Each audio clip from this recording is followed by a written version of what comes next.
How gracious of them. Do you want to start? Good morning and welcome to the April 9th, 2024 board meeting of the Escambia Children's Trust. We ask that all cell phones be turned off or placed on silent mode for the duration of the meeting. Members of the public wishing to make comments should complete a public comment form located on the table to the left of the podium and turn it in to Ms. Alma. Ms. Alma, please proceed with roll call. Tory Woods, Present. Mr. Williams, Mr. Peden, Dr. Northup, Here. Mr. Leonard. We have Walter Sox here for Tina Kane, Present. Commissioner May, Stephanie White, Here. and Judge Harris. Thank you. Mr. Northup, would you please lead us in the Pledge of Allegiance? Please join me in the pledge. I pledge allegiance to the flag of the United States.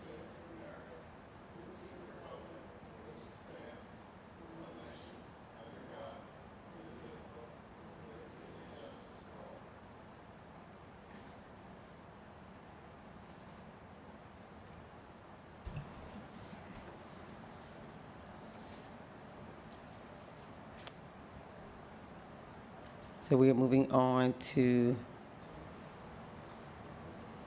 we don't have do we have enough to make an approval of the agenda?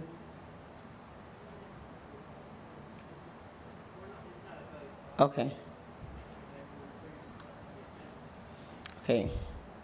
If everyone has had a moment to review the minutes, well, we're not going to approve the minutes, but we need to approve the agenda, correct? Okay. Where we at on there? I see the pledge agenda. So move. So move. All in favor? Aye. Aye. Do the minutes.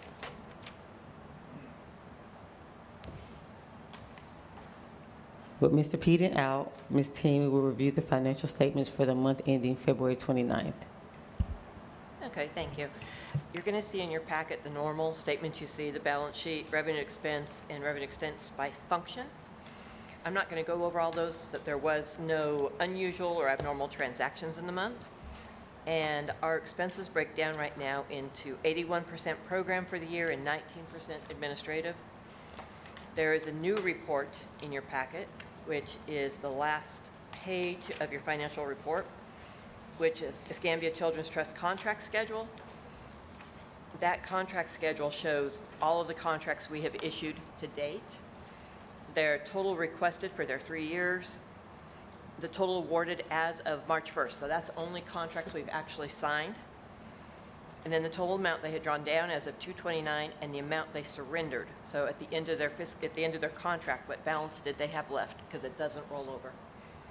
So we had a total of about 1.9 million that had been surrendered. That will change slightly because we had a few that had not finished invoicing yet. And of our awarded funds, we have outstanding obligation of 7.9 million. And there is 22.3 million left of the money of the total 3-year funding request. So, does anybody have any questions about anything they saw in the reports? Tammy, just a easy question. I'm sure the difference in the blue color in the last column and the 4 or 5 there that or 6, I guess it is, that are in a salmon color. Yep. So the difference of the ones in blue are the ones that were awarded before this fiscal year started. The ones in brown were awarded during this fiscal year. So it shows me that they get separated into what we had coming forward and then what we had awarded this year. I have a question for our new executive director. So Lindsay, Yes. having dabbled in the financials a little, Yes, sir. what intrigues you the most? Where are you looking to dig in and learn more about the financials for the trust? What I'm looking at is usage and outcomes and measurement. Really working with providers, going out and doing site visits, something I'll talk about later. But there is a gap in some of our providers understanding contract, finance, and outcome and how all 3 of those play together. how to make the money work for them when things aren't working, how to come back to the table. Some of these are startups. Some are, pinging on all cylinders because they've been doing it for years. So we have varying levels of issues. I would say issues, but things we need to address and really look at, especially around capacity. Some of the things that were in that competitive grant process, what we did not look at during that time was everybody targeting the same children. So when you have, for example, 4 funded theater programs, they're all going for the same kids, and they're not meeting capacity. But they're doing great work, and it's taking a lot more staff than they may have projected. It's things like that. So we want to make sure that they understand their contractual obligations, but if they're not meeting some of that, or it's not feasible to do it, we're coming back together with our program committee and looking at change of scope and change of finance. So we're doing that pretty much one-on-one with the providers. And, why aren't you using all the money? What's happened? Looking at that. Do you plan to use it going forward? And if you don't think you can, what does that look like for us too? Because we want to reinvest that back in something else. Tammy, you mentioned percentage mix admin and program. Yes. Can you repeat those numbers real quick? Yeah, it is 81% program and 19% admin. Yes, it does. I think that we're lean, but we're really looking at what we need too. Where we're going, we're going to need a lot of support, but that doesn't necessarily mean larger staffing. But looking at that, yes. And a lot of it, though, is because our providers did not draw down their funds. So that's why it looks that way. It's not necessarily that we're spending, it's just with the money that you've got. Yeah, and so much of it is nurturing early on, too. I think much of what, and we talked about this in all of our visioning sessions and things years ago about sustainability and programs that are maybe needing some more upfront money than you would normally give them, but we want them to be able to sustain long-term. And so over time, as the trust continues to fund, I would think that the leaner we are administratively, the more likely the public is to embrace the continuance of the trust. And the more we can show programs that were, what is that word called? When you give money to stimulated to start, and then they've now sustained since we've taken over, that's a big deal. Those are like hallmarks of things we want to document and things we want to say, hey, we kicked this off, but look at where they are today. If not but for the trust, this would have never been where it is today. So that's exciting. Yeah, absolutely. And I think that a lot of our providers as well have been doing this work in the community out of their own goodness of their heart, and now they're able to actually put some dollars behind it to really formulate a true program and sustain that. And so we're really just looking at where we're at. We'll have a year's worth of data now for startup versus those that were kind of already going in expansion, and we really need to do some analyzing around that. We use a term that many people use nowadays called return on investment, that we actually get our providers to commit to when they seek funding. What is the return on the investment going to be? And like you have a big chunk of money going for legal services. Well, if you think about the costs we're offsetting with a program that can provide legal support to families or whatever it's doing, that's a big deal. So I think, and I don't know how much we do contractually on return on investment, but that's another area to get a lot of data on, because that really would support why we would continue to reinvest in it. And those where we're not showing a return on investment, those are the ones that, because the hard work of the trust is still in front of us when you have to decide who not to fund. It's easy when you've just got the money to hand out, but it's much difficult when you now are capped and you've obligated multi-year.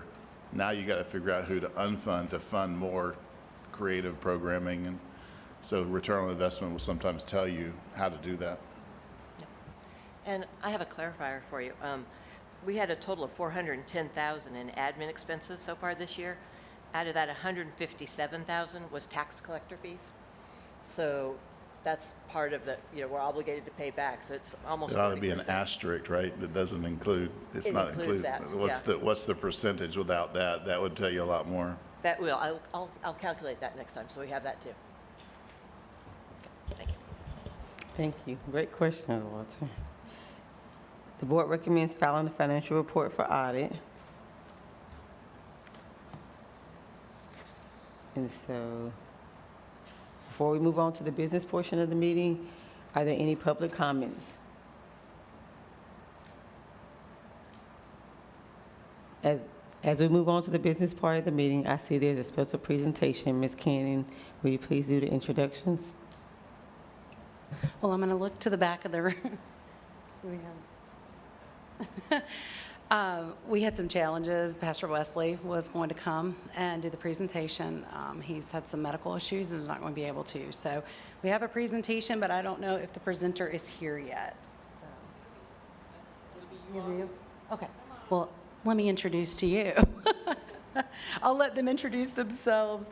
But our presentation is for our Pensacola Mega Lamp Lighters, Project Ignite, and Project Pride. So if you guys will remember, we've done out-of-school time as well as mental health funding for these particular programs, and we just want to let you guys know what's happening. So I'll turn it over to you ladies.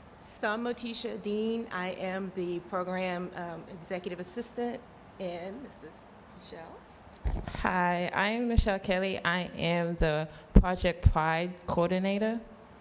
And we do have a video presentation that we're going to present first, and then we'll follow up with a little bit of commentary. Thank you. Yep, it's going.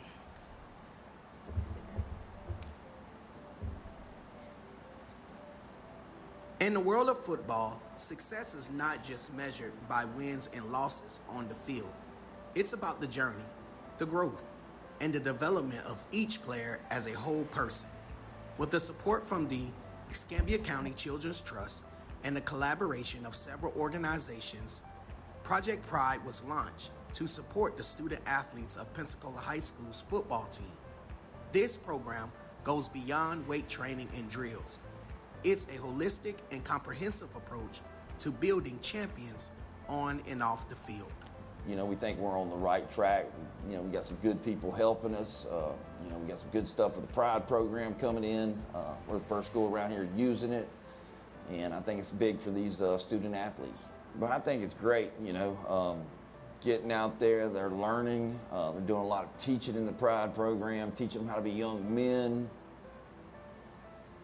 Our program includes self-efficacy development sessions, where our players learn valuable skills that will serve them both on and off the field. From communication to decision-making, these sessions empower our players to lead with confidence and integrity. Many of our student athletes are in need of academic support, so we make academic success a priority for our team. That's why we provide academic support and tutoring to ensure the players excel in the classroom as well as on the field. By fostering a culture of learning and growth, we empower our players to reach their full potential. I just didn't really want to do schoolwork really, because it just felt like I didn't have time for it, and I would always get lost on my phone, just different distractions. But once Pride came along and actually taught me different ways to circumvent that, it allowed me to focus on my work better and to get good grades. Discipline, accountability, integrity, toughness, and hard work. These are the pillars of the football program. They are not just words, but guiding principles. When players embrace these values, they are not only becoming better athletes, but they also develop a strong sense of self-efficacy, the belief in their own ability to succeed. To me, I would say probably hard work. I mean, with me, it's always, I've never been like, the fastest or the strongest, this and the third, but I always just kept it to where like, if I keep working, I know God's gonna give me strength, because it's just how it works. Like, if you do work, you're gonna get blessed. We teach about structural discipline, setting goals that are attainable, that you can measure and are reachable and have a time date on it, as well as other things as far as expansive discipline, which one student just talked about thinking beyond. So we know where we are right now, but now we got to see where we're going to be in the future. We believe in the power of mentorship and guidance. That's why we invite special guest speakers to share their wisdom and insights with our team. These sessions inspire our players to dream big, work hard, and never give up on their goals. So having the director of Pride, Dante Shepard, come in and speak with the guys every day, having a representative for the Indianapolis Colts, running back coach, come and speak with our guys, having alumni like DJ Williams and Devontae Best come and speak to try to get the sense of what Tiger Pride is and the things and the core values that they learned through their time here at PHS. College tours open doors to new opportunities and possibilities. By exposing our players to different academic institutions, we broaden their horizons and encourage them to pursue higher education. Mental health is just as important as physical health. Our program includes mental health sessions and self-care services to support our players' overall well-being. By prioritizing mental health, we empower our players to thrive in all aspects of their lives. Pride program, I mean, they're doing a great job. They've done everything I could ask for and more. They've helped me in every aspect I can think of, getting us medicine balls for workouts, showing up feeding the kids. They're doing a great job. I mean, they're showing up 2 days a week, and they're coming in with all guns blazing. They're doing a great job. Project Pride is designed to help our players win on and off the field. By improving their self-efficacy and overall mental health, we are building a team of champions who are ready to tackle any challenge that comes their way. Together we are stronger. Together we are unstoppable. Tiger Pride.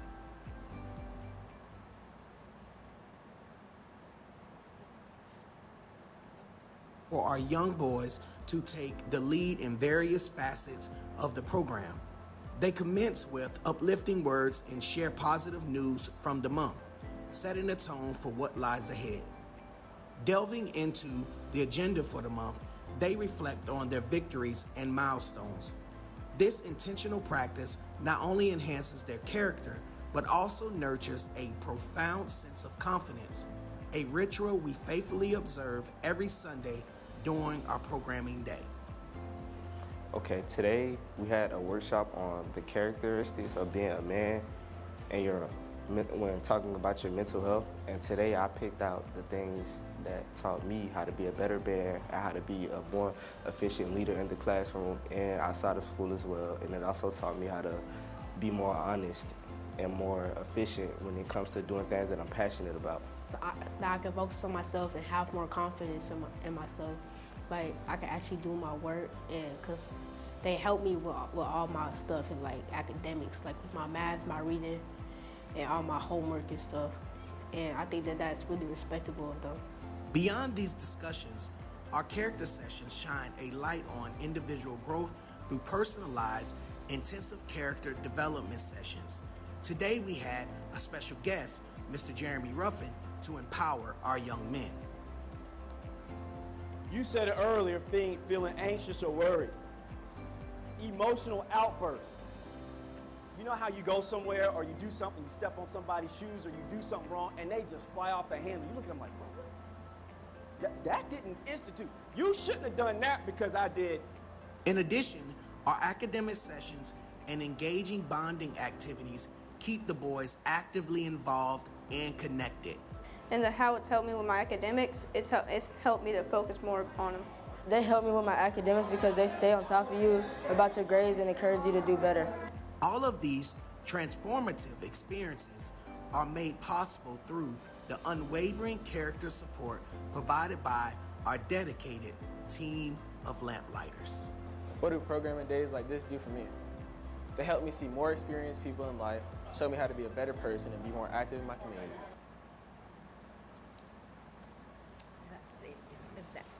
Thank you.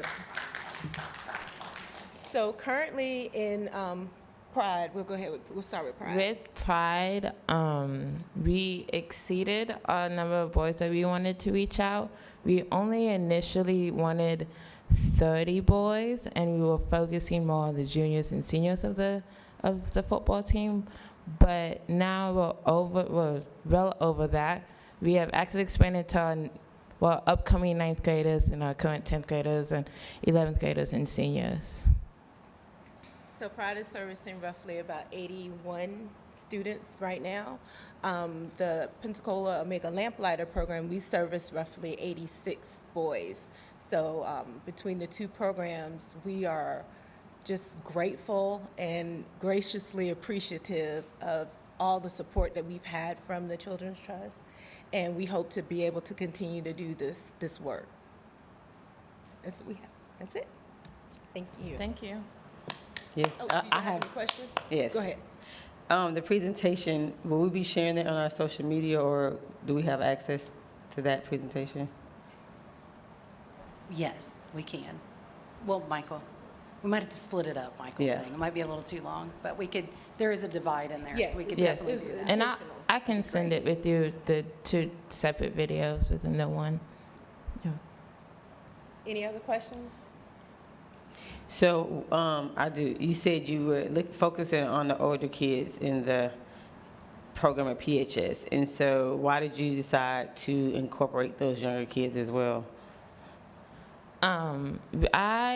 We wanted to reach out more because they're still servicing the same, and I mean, as the director, it's kind of weird to be like, oh, well, we only want the seniors right now, and they're still not getting, we're able to reach all of them with mental health. I think one of our biggest things is that we tell the boys your mental health ultimately can affect your physical health, and I just think with, in the past, with injuries and stuff, there's always been the younger kids because they're transitioning into high school, or this is a new school.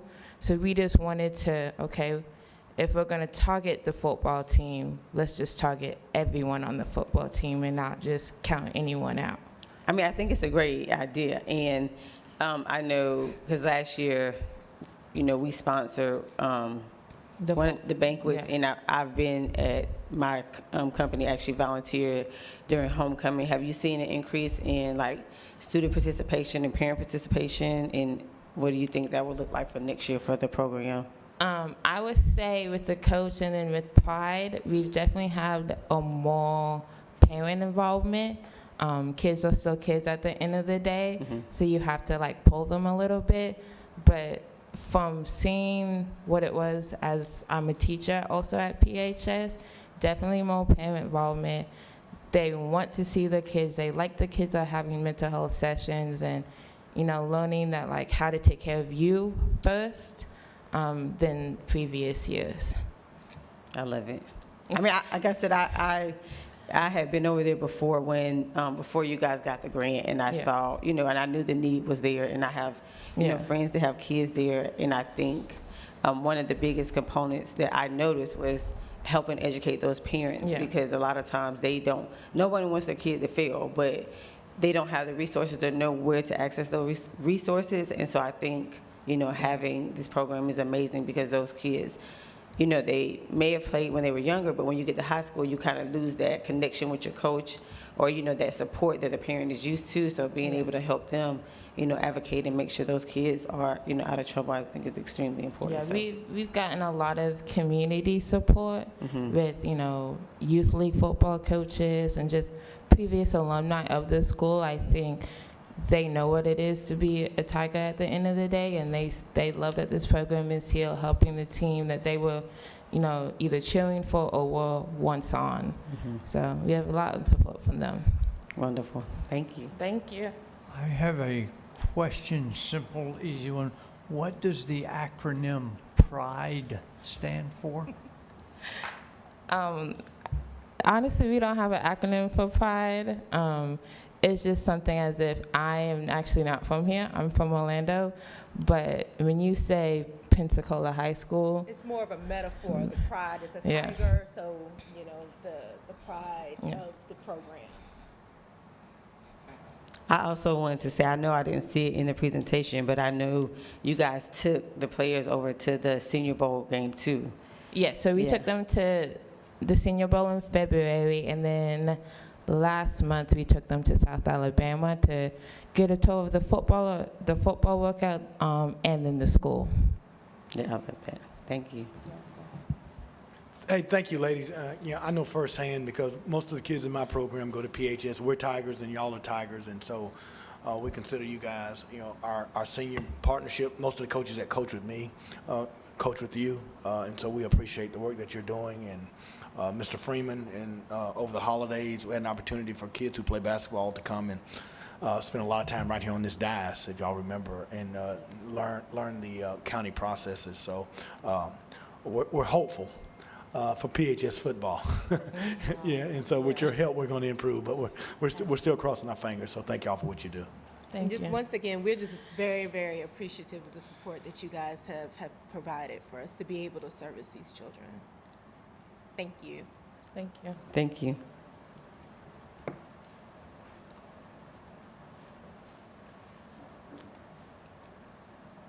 Next, we have the operations update from Ms. Cannon. Yes, so I have two agenda items. First is that we are, I've concluded an interview process for the Director of Programs and Performance position, previously held by Dr. Krupa. We had about 35 applications, narrowed that down to 2 that we interviewed that had the broad skill set that we needed for this position. We have, as of yesterday, formally offered one of the candidates the position. I'm just waiting.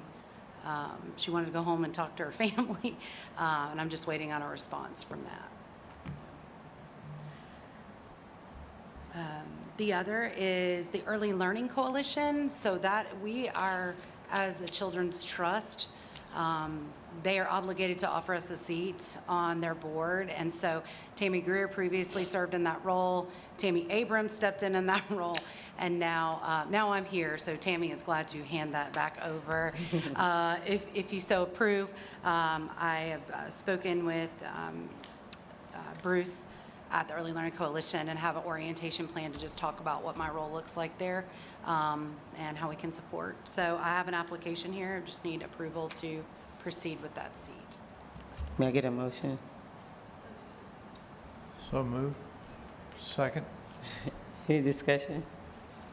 All in favor? I'd do some quick discussion. I know that Tammy Greer had a fairly heavy lift with the ELC trying to build more resources. It is a known lacking commodity, and so whatever effort you can do to look into that work she was doing to pull parties together. I know DCF was involved, and I know there were a lot of people that sat at that table to work on building more resources for primarily childcare, but all early learning opportunities. So Well, as hopefully it didn't drop off. well, no, actually, Achieve Escambia has hired Director Ruthie Noel, and she is convening groups around this. Help Me Grow, which we fund, is a big part of that too.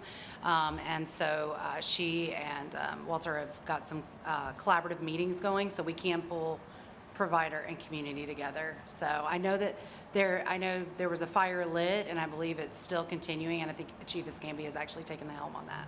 So, and I sit in those meetings as well. So discussion, all in favor? Aye. Aye. Any opposed?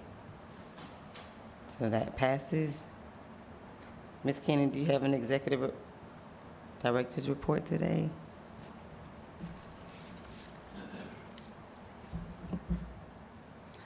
Okay.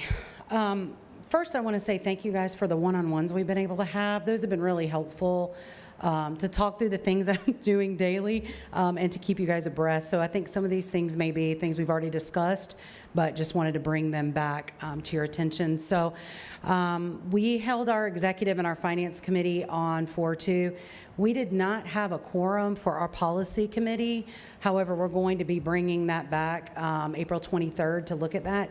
They are policies that have to do with some of our contractual changes that we had in our contract that did not match policy. So Meredith and I have worked on that. We've got those up to speed. The other part of that is a financial booklet that kind of goes along with that, that is a guide, not only for us, but also our providers. So it's a mutual agreement on how we're going to be looking at finances and what we expect related to budget and reimbursement. We have a lot going on in program committee. So as I mentioned earlier, we have several providers that after a year are looking back and saying, you know, I can't get kids from this area because everybody's getting kids from that area, but I'd like to open up my scope to other kids that are in similar, you know, circumstances that may not go to the school that I targeted. We have some that are looking at that and some that want to tweak their scope a little bit based on the experience that they've had. So we'll be bringing those to the program committee. We also received at the end of last week a sole source request from Children's Home Society that we're going to follow up on that has to do with the Navigator project. You guys have talked about that for a really long time. Well, the funding's ending as of June 30th, and they would like to maintain that with the school district. And then also for our program committee, I've been working on a model based on our workshop on the 20th of a community school type of consortium and what we can look at. School districts identified 10 schools that they would like to be a community school-like model. They love the success, of course, of Weiss and then Pine Forest and now Bellevue coming up. Those would not be included, but 10 schools around that are DF schools, but also those that are on that verge of about being a D or toggle back and forth between the two. So looking at 2 schools a year for 5 years.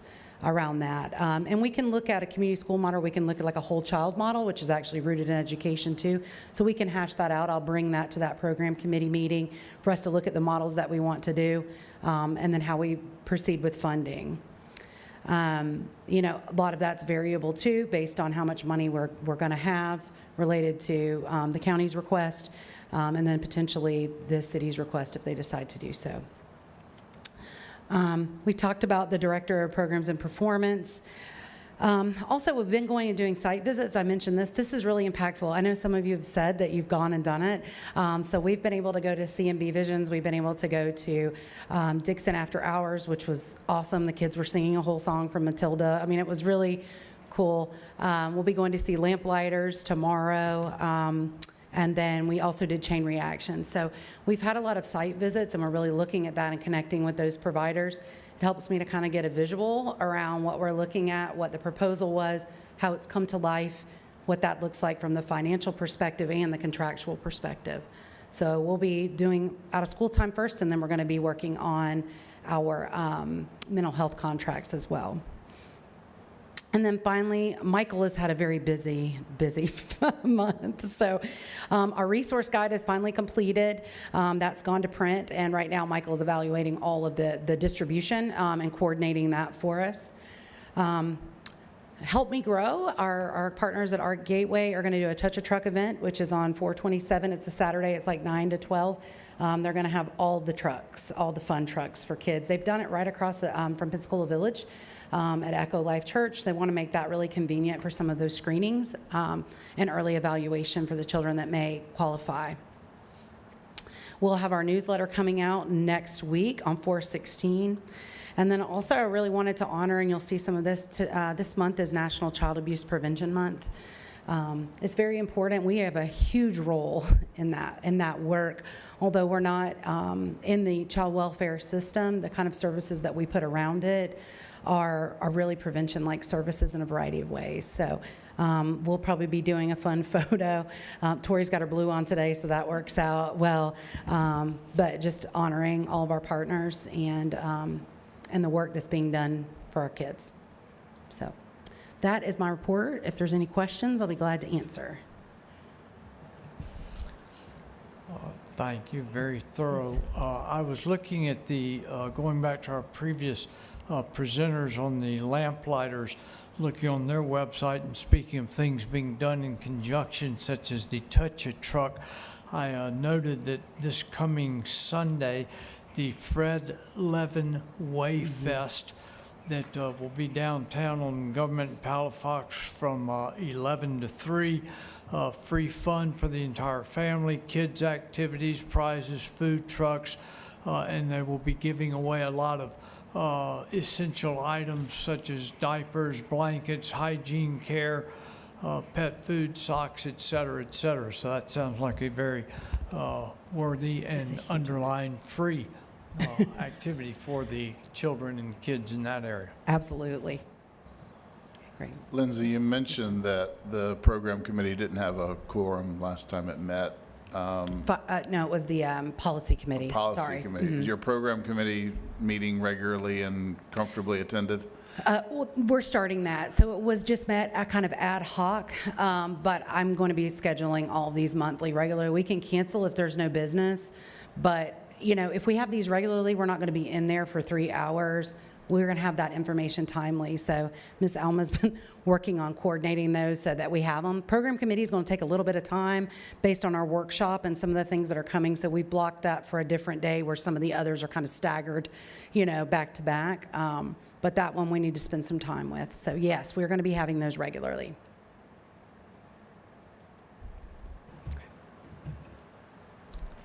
I know I spoke to you about this before and like going out to events. Have you guys had a chance to try to like get the tablecloths and things you need to be able to do like outreach events and things? Well, actually, for the Touch a Truck, we started looking at our supplies, and because the Podcastalooza was so successful, we have nothing but like 4 bags, I think, left. So, so we've been working on getting that together, getting a tent. We know that Touch a Truck's going to be outside on the pavement, getting a tent, but also some giveaways. Trying to be thoughtful about those too, not just stress balls, but like talking about like footballs and different things like that will keep kids engaged and playing outside. So, frisbees, et cetera, we're looking at those kind of items. But yes, we've got to replenish. They went out quickly. Liz, are we set up at Fred Levin Way? I'm sorry. Are we setting up for Fred Levin Way? Now, that was something that had to be done a while ago, so I don't believe we have a booth there. Okay. But we should be. That should be in the future, for sure. No worries. Or do you have it, Michael? Huh? Oh, lamplighters will be there, they said. I think a lot of our providers are actually signed up to be there. There's a lot of them. That's a huge event if you've never been. Like it's fantastic. But the majority of the nonprofit providers sign up, and they are a part of that. So. All right. Any other questions? No questions. All right, thank you. Thank you, Lindsay. I do want to thank you for the board workshop on March the 20th. You know, we gained a lot of valuable information. I think we had a huge turnout, which was phenomenal. And I think the information and, you know, helping us like understand your vision and helping us kind of guide there, I think was wonderful. So thank you for that. And now on to our legal report. I know Ms. Bush is out. Ms. Kia, do you have an update on the TIF request from the county? Yes, thank you, Madam Chair. Good morning, board members. My name is Kia Goldsmith. I'm sitting in for Meredith today. So just to update this board, on April 4th, the Board of County Commissioners voted to schedule a public exemption hearing for May 2nd. So at that public hearing, the Board of County Commissioners will consider the statutory criteria which were addressed in our exemption request letter. If the county grants an exemption to the trust, the county and the trust will enter into an interlocal agreement which establishes the conditions of the exemption, including the period of time for which the exemption is granted. If the county denies that request for exemption, the county is required to submit a written analysis to the trust specifying the rationale for the denial. And in the event that the exemption is denied, I want to remind this board that the Board of County Commissioners has currently extended a waiver of penalties and interest, provided that payment is made in full by May 6th, which would be 45 days from the date of the county's letter. And that concludes my attorney's report. Thank you. Before we wrap things up, are there any other questions or comments from the board or staff? Ms. Alma, did you have a couple of things as well? Yeah, I've got a couple of things. Now that we have Commissioner May here, we have quorum. Do we want to go ahead and approve the minutes from the last meeting? Yes. May I get a motion to? So move. Second. Any discussion? No discussion, all in favor? Okay. Aye. Any opposed? We are approving the minutes from the last meeting. Okay, next I have, I was notified by the county that this room was double booked for our September 10th meeting. They're going to have it for a county meeting. So with the board's approval, I would like to move it to our new offices, which is where we had the workshop, Building 26 at PSC. And if the board approves, I'll advertise it accordingly. Sounds good to me. Good? Okay. Sounds good. And then we have a little something here. So, Walter, we so appreciate you filling in for Tina today, but we do have a thank you for your service. You're integral in getting this going for us and your impact. Look at that. You even came in and you're like, what's the ROI? And I wrote it down because that's the kind of depth that you bring to this group. So we appreciate it. We have a little award we'd like to give you for your office. So thank you.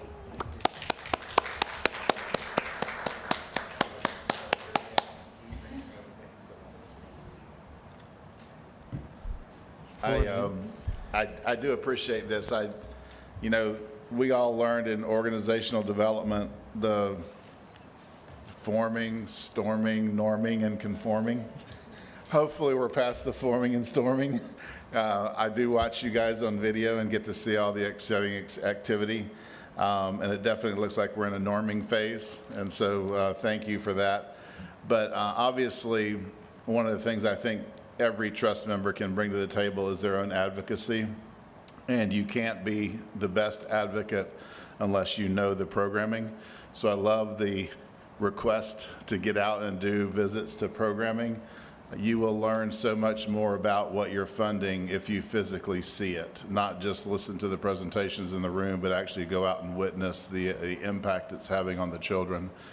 So I encourage you all to be strong advocates, not only in the programming that you're doing, but also in your personal lives. I'm convinced that our faith community is still not as connected as it needs to be, and that we can solve so many of our crises with our children through our faith community.